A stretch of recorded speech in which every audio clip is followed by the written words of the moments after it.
Listen to David, right, Andrew? Sure, man. Well, today we're Andre and I wanted to talk a little bit about our one of our favorite auteur directors, David Lynch. He passed away. Today's January. Listen to David. Yeah, so we thought we might invite Andrew Ullman. This is the Charlie and Andrei podcast tribute to David Lynch.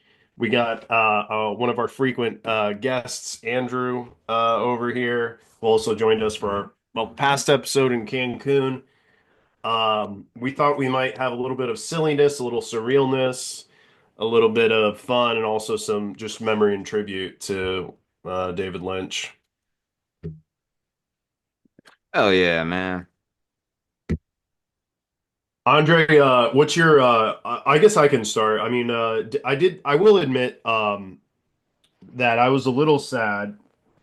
Probably more sad than any like famous person who's passed away, at least that I can remember, or at least recently, because I just really love his movies. And I mean, as Andre knows, I pretty much talk about him all the time, and everybody who knows me knows I'm pretty into David Lynch movies and films. I would say my favorite movie, ever since I've seen it, is Mulholland Drive, and my favorite TV show is Twin Peaks. Since I saw it, it used to be Buffy the Vampire Slayer, but certainly Twin Peaks surpassed it. But Andre, what is your favorite TV show? I mean, but movie by David Lynch, I should Well, say. let's see. Actually, my favorite might have been Blue Velvet. That was really an Mm. interesting one. Particularly his name Dennis Hopper's performance Oh and with yeah, the gas mask and that mommy. it was pretty wild. But obviously, all those movies have deep layers of symbolism. I mean, it's Yeah, very intricate, very surreal, and uh, what I like a lot about a lot of those movies is that there's no one interpretation of it. Everybody is kind of yes. left to their own interpretation based on their own, idiosyncratic life experience and how the movie hits them. So, you have all these different. Where are you adding something on the whiteboard, Andrew? All right, We're let's gonna see what's. we're gonna play a game of tic-tac-toe to start things off. I Where do you want don't to think we move? can control the screen, Andrew. Well, I'm gonna go here. Oh wait, I'm going here. I'm gonna go in the middle. Let's have three people. Can Um, can Andre do it? If you go to the whiteboard, there you go. Hold on. And then David Lynch is going here, so he just won. actually, I don't know if it would have been better, man. Nothing could have been better than That's that. pretty Lynchian, actually. That's Yeah. pretty Lynchian. Actually, Andre and I were talking. What is the definition of Lynchian? David Foster Wallace, in one of his famous essays interpreting Lost Highway, he gives sort of an academic definition of what Lynchian is, and he says it is the merger of the macabre and the mundane coming together. And in my opinion, I think that's kind of a good definition. He says it's not really someone who's just a murderer. It's someone who lives a normal life and presents themselves normally, but then has bodies in the fridge type of thing. Yeah, which kind of found in like most of his works, right? I mean, Yes. especially Twin Peaks, which is one of his most famous. Yeah. I was just watching the first episode an hour or two ago. I haven't finished it. Of course, I've seen it before, but and I've heard analysis that the first episode of Twin Peaks is all you really need to watch. That's the entire show in a That nutshell. definitely sets the tone for the rest of it. But Filled with yeah, symbolism. Every frame is just brimming with just meaning, and everything on set is meant to be there. David Lynch says don't get too with the details and everything, but like the big things on picture really matter. yeah. Um Actually, this is kind of a side note, and I'm slightly free associating, and I'm about to explain why. It's because I have COVID, and I So do think I. so does So I, does probably Andre, and so Andrew. does Andrew. I don't think I do. I don't think I do. Oh, okay, you thought you did, right? Do you want to call in Corey Rickmers? One of my Corey Rickmers things. Actually, he has been on this podcast And he, before. you know what? He is actually a fan. He is one of my only other friends who's a fan of David Lynch. Probably should have been on this one. He's a fan of Twin Peaks and Corey Rick Mars. All Mars bars. right, Woo! all right. Let's not be dropping too many last names here, but but no, yeah, Twin Peaks is great. Eraserhead is actually his first film, and that was honestly kind of highly disturbing. oh, Very it's experimental, very symbolic. You had the um, well, what was the actor? Jack Nance or something? yeah, Jack Nance, I think. Yeah, he's basically the main character, and then you have very interesting props. You have very interesting design. Um, yeah, I had so much anxiety watching that movie, and I can only imagine I guess the anxiety of being an unexpected father, which I think touches men probably more. Even though Yeah, I guess no one here is a father on this podcast, but the not yet, but no, yeah, yeah, that yeah. like didn't they use like some kind of like sheep or something, like a head or It's like actually it's an unknown theory in cinema. They don't know what uh was used. that's interesting. Maybe they use an actual alien or some kind of Yeah, I think they did. They still that thing is, I mean, and it showed up in a nightmare suit in fuel. one scene, right? Yeah. But what we can say for sure is that Mel Gibson, or sorry, not Mel Gibson, Mel Brooks, uh, uh, saw the film and hired Lynch to direct The Elephant Man. And Right. that so Eraserhead is kind of the big thing that launched David Lynch's His career. career, yeah, from like the I spent a 70s. lot of time watching interviews of David Lynch, either on Charlie Rose or other things. And there was this interview in the 70s, late 70s, of course, about Eraserhead. And they said, could you expand on those themes? Because David Lynch said, well, it's a movie about the denizens of the deep and the human psyche. And they said, the person interviewing him asked him, could you expand on that? And he said, very briefly, no. And that's what he Yeah. says in all his interviews. He's like, I won't expand on it. And he said in an Irish TV interview in the 90s, you don't believe it or not, Eraserhead is my most spiritual film. And they said, can you expand on that? He says, no. Mm. All right. That sounds like a very typical David Lynch answer. I think we should play tic-tac-toe again. But Oh, the thing is, he says not to dwell on the details. I almost wonder if he puts some of those details in there just to throw people off, or if they mean something to him, but not to other people, and they're not meant to mean anything to other people. What do you think? I I think that there's a scene in Fire Walk with Me. I'm not giving anything away. It's kind of in the beginning where one of the characters is really obsessed with the details of things. And I think David Lynch is telling us because David Lynch kind of tells us how to interpret his movies in Fire Walk with Me in the beginning. I won't repeat it. It's a bit of a long scene, but um I think that he puts things in there that are very meaningful. But yeah, there could be little distractions here and there. But I think like the distractions are part of the meaning. Well, here's another Lynchian thing. It's really good to see you again.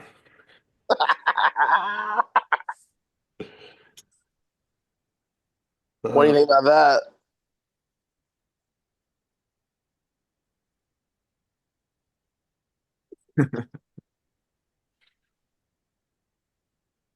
Good to see you again. I What's think your that thoughts? was What are your thoughts?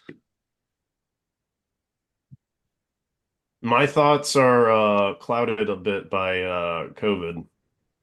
Really? I feel like I got the long COVID thing. Yeah, I would say, I mean, Lost Highway is an amazing movie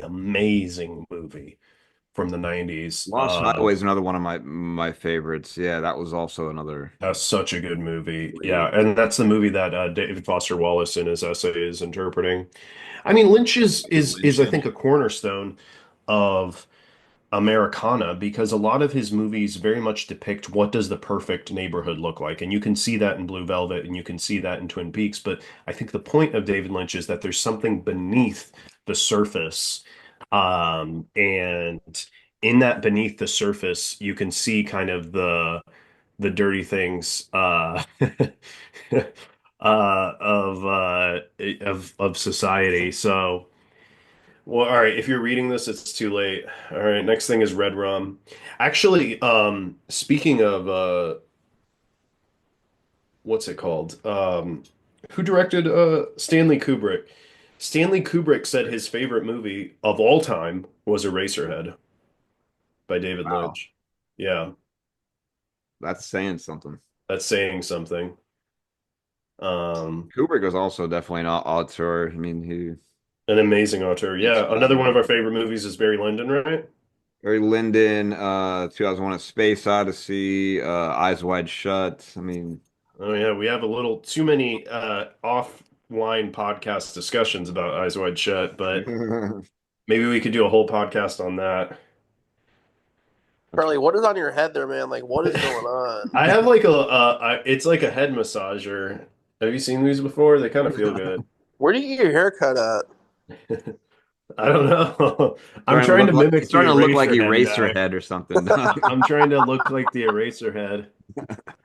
Bro, It can I get looks can I I get think I am actually approaching it a little bit.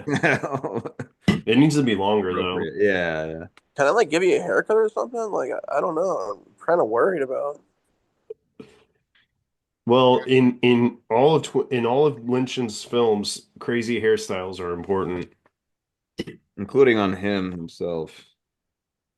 Uh, Also, another one that I personally liked that a lot of people didn't like and was panned by critics back in the time was Dune, the first Mhm. attempt at Dune, 1984.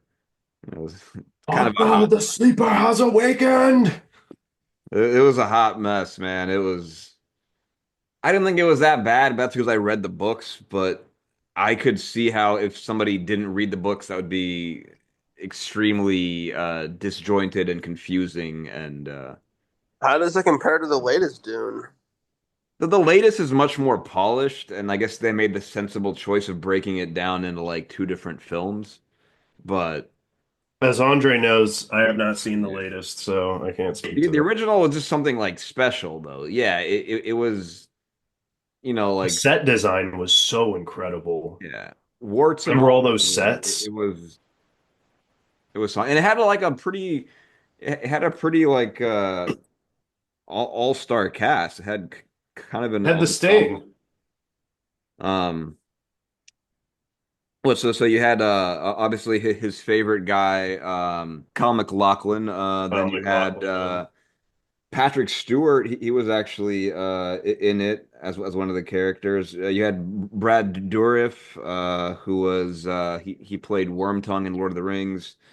Oh yeah. Stockwell, Jose Ferrer, who was an established actor at the time. You had Sting, who was like at the peak of his career back then. Max von Sydow, like an old school Swedish actor. So like, yeah. Dude, David Uh, Lynch was born in Missoula, Montana. Wow. His Twitter handle used to be like Missoula, Montana, and then like Boy Scout, and then nothing else about his acting career. I mean, there's a lot of things you could say about David Lynch. He was an artist, he made music. It's very interesting. He did a lot of stuff. Um, I mean, and he loved old movies. I mean, like the thing is he loved old movies, and I mean he just loved like, that Sunset Boulevard and he loved Transcendental Meditation, which Andre and I have sort of dabbled in a little bit. Dude, he was divorced a lot. Why was he divorced? What are your thoughts on him being divorced? I And mean, we don't really know what's going on with his personal life, but yikes. um Lot of questions. A lot of questions. anyway, I mean people have, lives and things happen, but he's an amazing, he was an amazing actor too. I mean, he acted in a lot of in Twin Peaks a lot. He was Yeah. great as Gordon Cole in Twin Peaks. Fire Walk with Me is also one of my favorite movies. did you see Inland Empire? I have not seen Inland Empire, but I remember when I guess he wasn't it was after Inland Empire came out, he came to Austin and he was on a local radio show with a now famous person from Austin who hosted what used to be kind of more local radio show.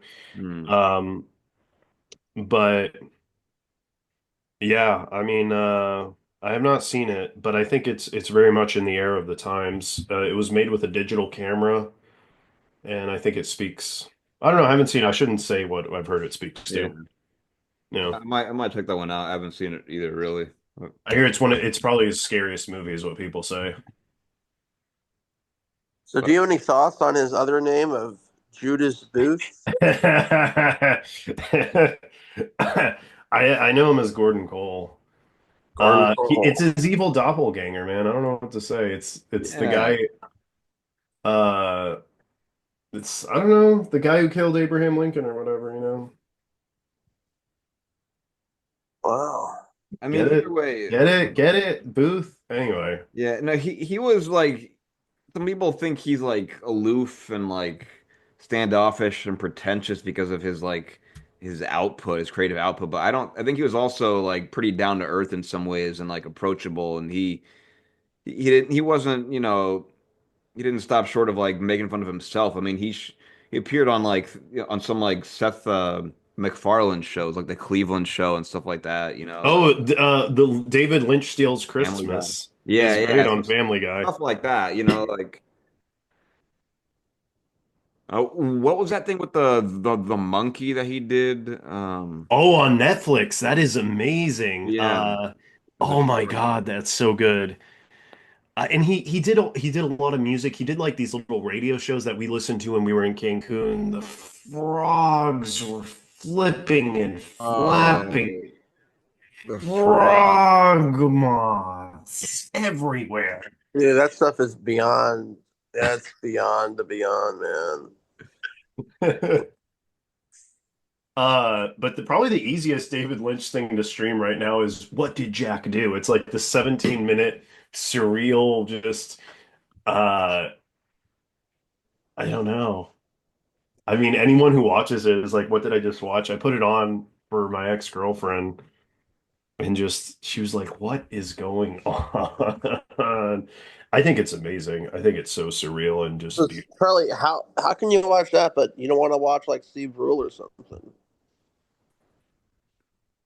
Uh, I don't know, man. or like Mr. Prishfree, Doug Prishfree, Dirty Bird, Dirty Bird, Dirty Bird, Dirty Bird, Dirty COVID's Bird. hitting some of us more than others. Oh wait, you don't have COVID. Never mind. Like, why don't you like Doug Prishfree, man? Like Prishfree, he's the Butter Boy. Butter Boy's coming to town. They do the annual Boys Dip, the seventh annual Boys Dip. Dirty Bird, Dirty What about Boy, Dirty Boy. what about I was gonna say a friend that we have named Chris T. I won't give his last name, but Chris T. He said his favorite movie of all time and has not been surpassed is Dune by David Lynch. He thinks it's one of the Interesting. best movies ever made. Okay, I mean, yeah, it was. It, there is an interesting history of the whole like how that came out too, because it was supposed to go to some other guy earlier. What was it? Alejandro Jodorowsky back in like in the 70s, Yeah. like Chilean or something, and then I think it it was failed, and then I think the problem was David Lynch did not get final cut, and of course he right. always referred to that. And Dino De Laurentiis got final cut. I think they just cut it because you can tell some of the scenes just aren't really they don't really mesh well. Yeah, and I Um, think the guy who was supposed to get it, who wanted to do it originally, he was both like jealous and like in awe that David Lynch got it, yeah, because he thought he was the only guy who could really do it justice. But then when he saw the end result, he said he was glad it failed, but it was because of the producers, not because of Lynch himself and his directing. yeah, yeah. They said the producers, yeah. And So ever since then, I think David Lynch learned a lot about how to make a movie to get final cut and everything. right, right. I wish there was a final cut because they sometimes they used to sell DVDs and they'd be like, this is the director's cut. Yeah, Uh, like with the Lord of the Rings with Peter Jackson, yeah, extended edition. Yeah, but I think that's all been destroyed or lost. yeah. Oh, Um, bad. but yeah, I mean, he directed music videos, right, for Nine Inch Nails, and he worked with them a lot, and they actually perform in Twin Peaks the third season. It's kind of cool, but He would do that. That sounds fun. Or like industrial kind of. yeah, and Moby of all Uh, people. but yeah, Um, there's a David Lynch Foundation for Consciousness-Based yeah, Education and World Peace. I guess that's the transcendental yes. meditation thing. Yeah, yeah, yeah. He has some interesting videos about transcendental meditation that he equates with physics. And he says that I don't fully understand it, but like string theory is the basis of everything in the world, like atoms. I mean, that's the theory of string theory, right? That like everything is connected through atoms, and that's like the base, or everything's connected through these strings. And he says while using transcendental meditation, you can tap into the string level of the world. Um, and he's not the only guy. The guy who founded string theory actually believes that. He thinks you can do transcendental meditation and like tap into like the string theory like of the basis of the world. Like he says there's a hierarchy to the world. So the top is like things we can see up here, and then underneath are like the building blocks of like cells and everything. And then under that is like atoms, but then under that is the strings, right? And that's sort of the unproven theory, String right? theory, yeah. And Even then now, it's still a little bit and then he says, iffy. alternative, analogously, there's a pyramid of like our psyche, and it's like our conscious, subconscious, unconscious, and under that is the same stratum of string theory. And I don't know. I mean, it's Lynch makes it sound plausible. I mean, I don't know that stuff that well, but I that's don't his know, theory. man. I don't But know. what he I did mean, do in that it's or A many of his great lot of ideas. So. questions, man. A lot of questions. it Well, was I mean, regardless of whether it's like truly based on string theory, I think there is something to be said for meditation. if it's strings below atoms, who's pulling the strings? Good I question. want to know. I mean, you should have. That would have been a good question. I don't know, man. David, man, But you David, know, man. like That guy. David Lynch said that he experimented with LSD and marijuana in the 60s. I wondered how much that informed a lot of his He worldview. said he quit all that, yeah, in the Well, yeah, it's 60s. true. It's true. Yeah, He did, but it's interesting. you got to Well, start somewhere. A lot of people start with that and then move to meditation. Some people Yeah. go the other way around. David, man, David, man. John Hagelin, yeah, he's the a physicist and the leader in the transcendental meditation. But he's the guy who like developed string theory at CERN. It's crazy. He has a PhD in physics from Wait, who's the guy? What's John his name? Hagelin. John Haglin? Yeah. Oh shit. I think I've heard of it. Yeah, he got his PhD from Harvard, master's from Harvard. Wow. Harvard's all right. He's part of the Natural Law Party in the United States. Interesting. Seems like a rock star of the physics world. I am the law. I am the law. He was a rock star of the physics world, and then he turned into transcendental meditation. Very curious. Oh That yeah. is curious, huh? You think he's like bi-curious or? Maharishi Maheshi Yogi. Dirty bird, dirty bird. Oh, the Maharishi effect is the purported ability of a large group to affect the behavior of others by practicing TM. Yeah, I heard some things about the Maharishi though that the Beatles went to visit in India. He wasn't as spiritual as make him out to be in Yeah. reality. I mean, but I think, yeah, I know what you're talking about, kind of, but I've heard similar theories about that, all that. I mean, I will say this, I think the meditation thing is like kind of it helps. It can Oh help yeah, you. no, no. I, Yeah. I I do not deny the impact and effectiveness of medication. Like I've experienced it firsthand, as I've told you that one time a few months ago. I have Oh yet to yeah, yeah. reach that state of being Mm. that I did those few months ago. But I might be going again with our friend Ben actually, so Ben. it'd be nice. Yeah. No, I was really happy the day you told me about that. Yeah, meditation is amazing, man. I wish I could go. I mean, part of me, I mean, I guess you don't have to go anywhere to do it, but That's the thing, you it, don't have to. yeah, I do. But it is nice sometimes to go.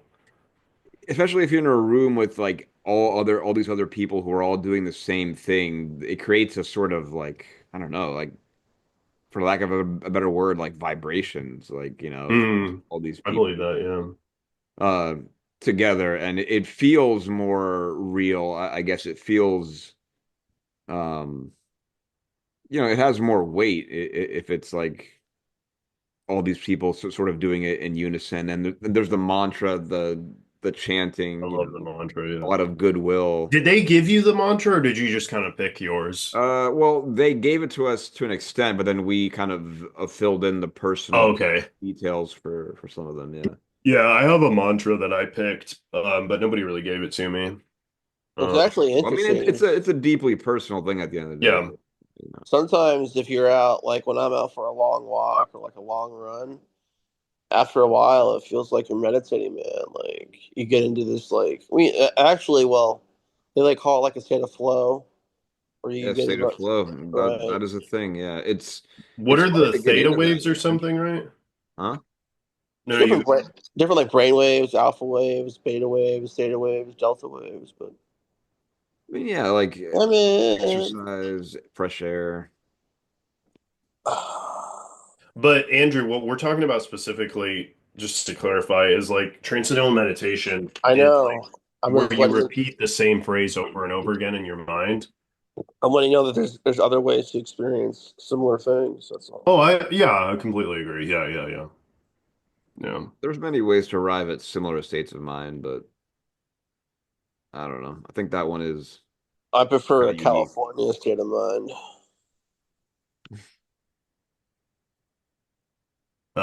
California's on fire, but yeah. No, California state of mind, man. It's like a song, dude.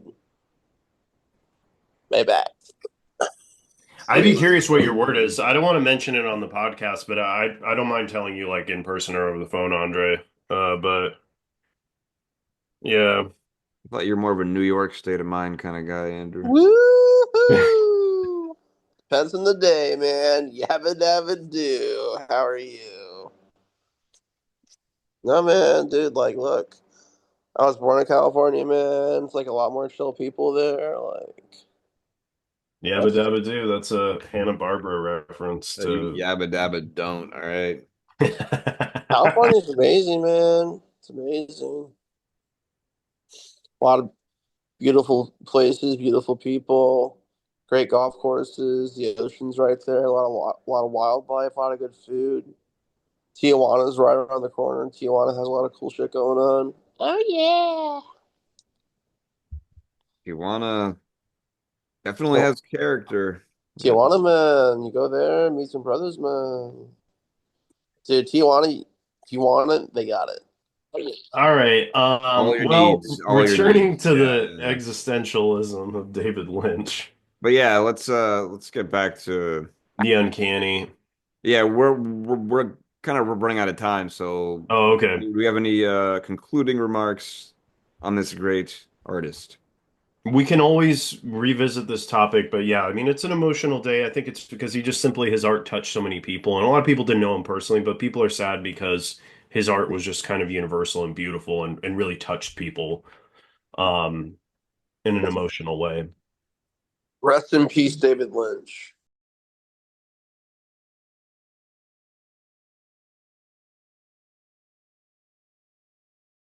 What about you, Andre? Any closing words? I mean, he definitely left his mark on us all through his art. Very unique figure in Hollywood. Man I respect a lot. He's strange, he's quirky, uncanny, but like, he stands out. And I still have yet to explore all of his works, and I'm glad that there's still many more things out there to check out, and looking forward to it. We can always explore this topic in a little more serious depth another Hmm. time, but Yeah, overall, like he's among my favorite directors of the modern era. Yeah. So, how about you, Andrew? I hope I hope he continues his work in wherever he is now. Well said. Nice. Well said. Nice. Well said. All right, guys.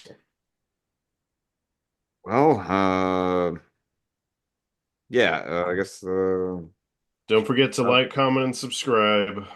Or This is don't. Or or don't. don't or or don't. don't.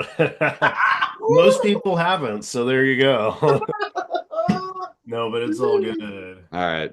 Thank you for your Peace. patronage, people. Bye. Bye.